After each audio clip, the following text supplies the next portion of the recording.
Hi and welcome back to my channel. I'm Simon and today I am back with some very exciting bookish news and we're going to get straight into it, although I just want to say I hope you're doing super well and reading something fabulous. But I am going to be, well no, I'm not even going to be, I am one of the judges for the Climate Fiction Prize 2026.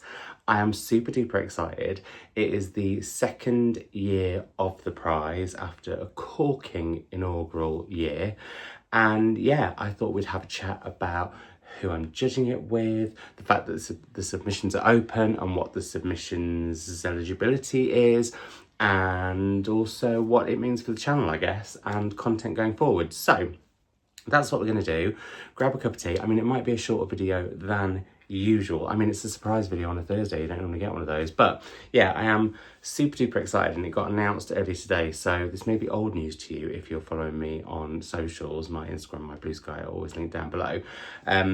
But yeah, let's get cracking. So I guess the first question some of you might have is, how long have you been sitting on this secret, Simon? Did you know that this was going to be happening when you made your autumn TBR plans? And the answer is no, I didn't know at that point and got asked a few days later. And for me, it was an instant yes.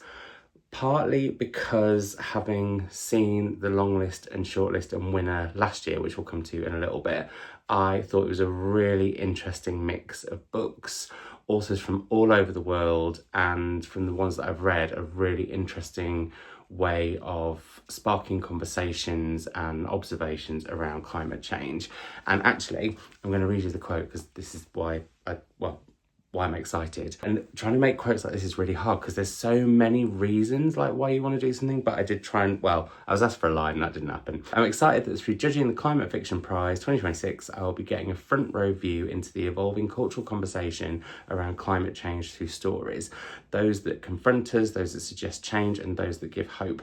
I'm eagerly anticipating the submissions and the thoughts and discussions they provoke with such esteemed fellow judges and then with readers at large. And yeah, I've been nervous around reading about climate change because I'm aware of it, I'm terrified of it, it's in the news, so quite often that makes me think, oh, I want to escape when I'm reading. But actually, looking at the long list and shortlist last year, like I said, there was so many different books looking at it in such different ways that sometimes fiction can be incredible for facing things that we are scared or unsure about from the safety of our own sofas. And I'm going to be spending a lot of time over the coming months, spending time having those conversations in my own head initially, and then with my fellow judges, who I should mention are the critic and writer Arifa Akbar, the writer Kit DeWall, who has recently been the chair of judges on the Women's Prize, the author Jessie Greengrass, and also the climatologist Friederike Otto. And what a panel that is. I think it's going to be a really fantastic and fabulous book club, basically, which is going to be going on from, well, as soon as submissions start arriving, and the submissions are open now. And then once they start arriving, we will be reading them over the coming months before picking a long list, which will be announced in February.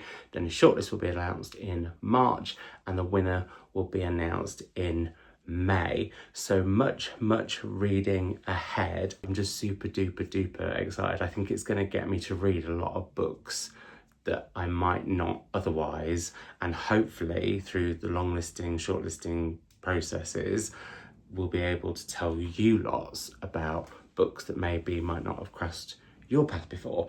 I thought what would be nice to do before we go through the submission, no, maybe I should go through the submissions next actually. I'm winging it, as you can tell, as is always the way. Just to give you a bit of information, just in case any publishers are watching or any authors who want to tell your publishers that you want to be submitted.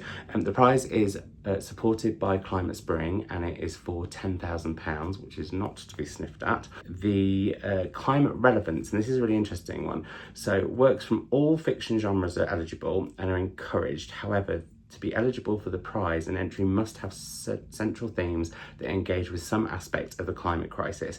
Specifically, this means that an entry must do one or more of the following. Firstly, include engagement with the implications of and/or responses to the climate crisis. 2, feature the climate crisis or responses to it as an inciting element of the story with a significant role in the novel. 3, include plot elements or characters or both impacted and or responding to the climate crisis. Imprints must publish at least 2 works of long format fiction each year, and they can't be short stories or novellas, and they have to be over 30,000 words. And then the dates are between the 1st of September 2024 and the 31st of August 2025. I was secretly hoping that I was going to get a copy of the new McEwan through this. However, I'll just have to read that at another point when reading is back to being my own. I would be really interested though if you have read any books that are eligible for the Climate Prize, and let me know in the comments down below, because I'd be fascinated to hear them.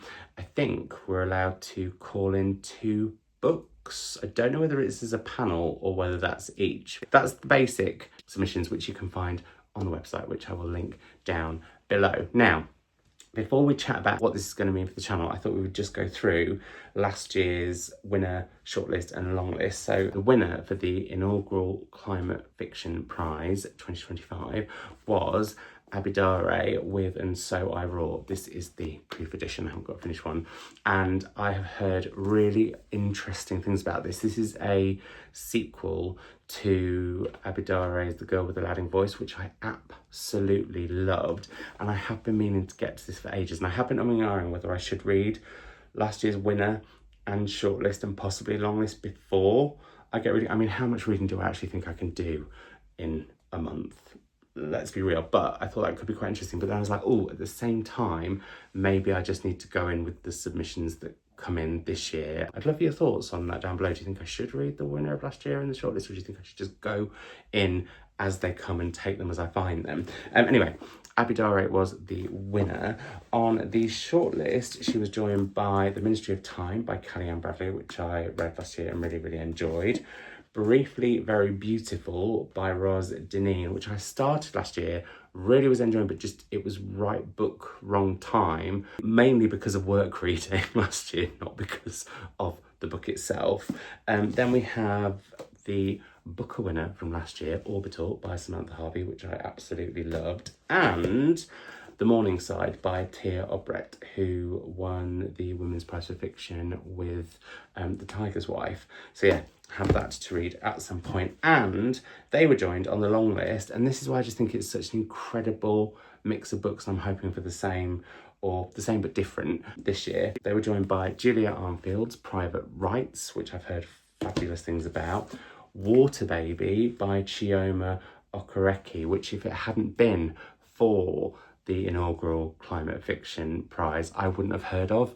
And that's another thing that I really love about prizes, is when books that maybe you've missed for whatever reason suddenly come to your attention, and that excites me. And hopefully that's what's going to happen with the submissions and then with you lovely readers at large once we have our long list and our short list. And then penultimately on the long list was The Mars House by Natasha Pulley, which I believe is quite sci-fi. And we have, last but certainly not least, particularly in size, Praiseworthy by Alexis Wright, another book that got so much worthy praise by the sounds of it, because it's been up for a lot of prizes, this book. I mean, looking at that selection of books, it is, let me try and hold them up because that's what we like, so we like a bit of book holding in a Booktube video. Looking at that selection of books, what a diverse, exciting list of books.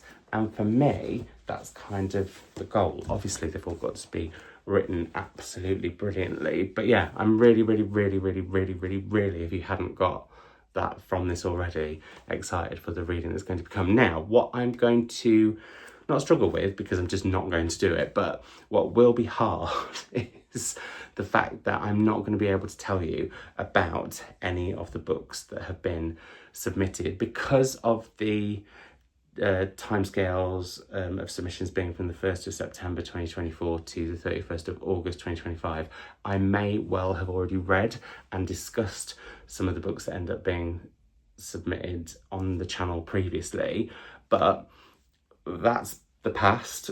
I won't mention them again in that context. And yes, so it's going to be a lot of secrets. So I was thinking, oh, what does this mean for the channel over the coming months? And up until the point that the books start arriving, I'm going to be reading different books for events and stuff anyway. So that's all coming up. And just on that point, very excitingly, on Saturday night, if you are in or around Bristol, and I still can't quite believe that I am saying these words, I will be in conversation with Priscilla Presley at the Bristol Hippodrome on Saturday night. I'll put a link to that down below. I know how things can change in less than 10 days.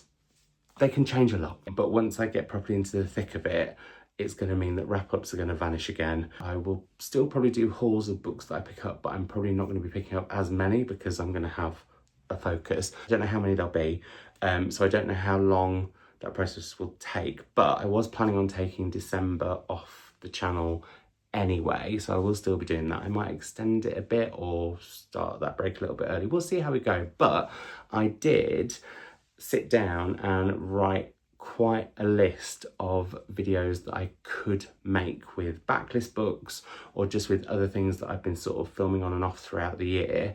So hopefully, even though I won't be talking about what I'm currently reading over the next few months, you're still going to get a lot of bookish content on here and Instagram and Blue Sky and all those other places as well. And then depending on how things go, I'll see if I can make any content about the process, and if there's any questions you have about judging that maybe I could answer or something, as long as the team at the Climate Fiction Prize are okay with that, then please do let me know those down in the comments below, because I know it's something that, well, it certainly interests me when I'm not on a judging panel, like how it all works and what happens, all those kind of things, but I also totally understand why, for various reasons, that can't be a public thing. But yeah, if there's some way of meeting somewhere in the middle, but also if you've got any suggestions of content that you'd like to see over the coming weeks and months that don't involve what I am currently reading. I mean, I might have a big old cull of the bookshelves